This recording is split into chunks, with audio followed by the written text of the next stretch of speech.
by Killian Zeal, WesternJournal.com. A judge is asking the Mueller probe for answers after former National Security Advisor Michael Flynn's legal team claimed in a Tuesday court filing that he was pressured into not having a lawyer present during the January 2017 interview, which led to charges against him. U.S. District Judge Emma G. Sullivan ordered Mueller late Wednesday to turn over all of the government's documents and memoranda related to Flynn's questioning. The extraordinary demand puts Mueller under the microscope, and sets a 3 p.m. EST Friday deadline for the special counsel's office to produce the sensitive FBI documents, Fox News reported. The move came one day after the filing, which said that then FBI Deputy Director Andrew McCabe had made the request that Flynn go lawyerless. McCabe had said he felt that we needed to have two of our agents sit down with Flynn and talk about contacts with Russian officials. I explained that I thought the quickest way to get this done was to have a conversation between Flynn and the agents only, McCabe wrote. I further stated that if LTG Flynn wished to include anyone else in the meeting, like the White House counsel for instance, that I would need to involve the Department of Justice. General Flynn stated that this would not be necessary and agreed to meet with the agents without any additional participants. In the so-called 302 report, an FBI document which summarizes interviews with subjects, one of the agents also noted that they decided the agents would not warn Flynn that it was a crime to lie during an FBI interview because they wanted Flynn to be relaxed, and they were concerned that giving the warnings might adversely affect the report. According to the filing, if Flynn said he did not remember something they knew he said, they would use the exact words Flynn used, to try to refresh his recollection, the 302 noted. If Flynn still would not confirm what he said, they would not confront him or talk him through it.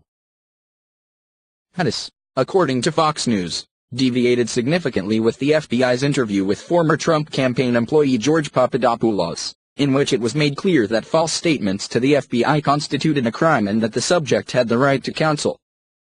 That interview took place on January 27, 2017, just 3 days after Flynn's interview took place. The 302 itself is also an issue of contention, or rather, when it was filed is. Even though Flynn's interview was in January, the 302 was dated August 22, 2017, almost 7 months after the interview happened. Furthermore, as the Federalist reported Thursday, former FBI Director James Comey testified that he had read the 302 report or talked to agents who had read it before he left the Bureau. Comey was fired on May 9, 2017, more than 3 months before the 302 was filed, leading to speculation there might have been a second 302 report filed. Additionally, a series of text messages between FBI lovebirds Lisa Page and Peter Strzok, the latter of whom conducted the interview, potentially referenced a Flynn 302 in February of 2017. When you consider that even McCabe has confirmed agents didn't think Flynn was lying during the interview, this raises some questions about just what might have been in an earlier document.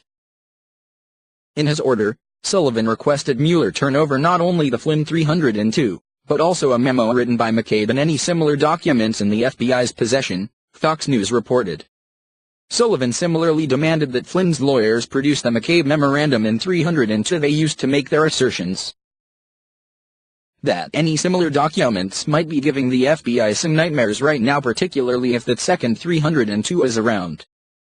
As for what this means for Flynn, it could mean that his Tuesday sentencing is delayed, given that Mueller was recommending no jail time. That isn't too much of a concern.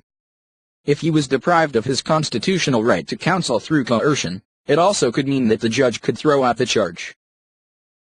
While there's nothing pointing that way so far, mind you, Sullivan is the same judge who tossed former Alaska Senator Ted Stevens' 2008 conviction on corruption charges due to evidence of government misconduct. What this amounts to remains to be seen, as so many things in the Mueller investigation do.